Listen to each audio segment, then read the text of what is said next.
Καλησπέρα σας. Είμαι ο Παπάς ο Παύλος. Δίπλα μου έχω τον συνάδελφο και φίλο τον Ανδρέα Γεωργούλη και θα σας ετοιμάσουμε ένα γλυκό ξινοκοτόπουλο με φιλετάκι ψημένο.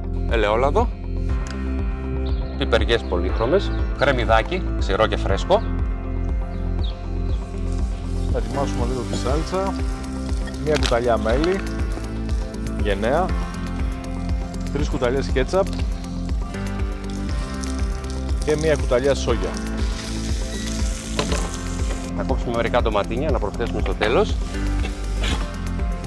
Θα προσθέσουμε λίγο σκόρδο και λίγο τζίντζερ. Ουσιαστικά τα προσθέτουμε τελευταία στιγμή να ρίξουμε τη σάλτσα μας. Θα σβήσουμε πρώτα με λίγο κρασάκι.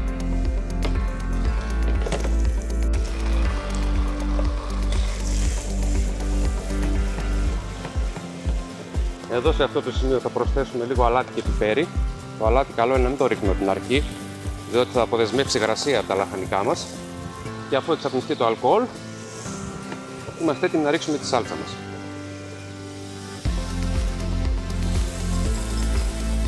Σε αυτό το σημείο θα ρίξουμε και τα έτοιμα ψημένα φιλετάκια κοτόπουλου. Εδώ θα χαμηλώσουμε λίγο τη φωτιά μας.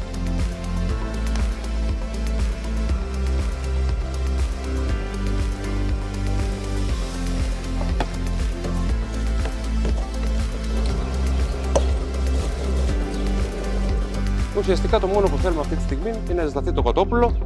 Θα προσθέσουμε τα ντοματίνια μας, τα οποία τα έχουμε καραμελώσει λίγο από πριν. Και το φαγητό μας είναι έτοιμο για σερβίρισμα. Πάρουμε ένα πιάτο, έχουμε ετοιμάσει λίγο ρύζι μπασμάτι.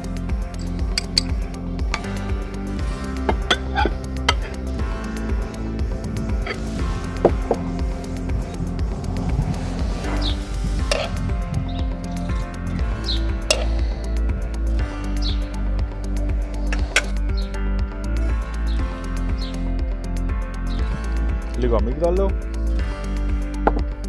και λίγο σουσάμι. Το πιάτο είναι έτοιμο, εύκολο, γρήγορο, καλή σας απόλαυση.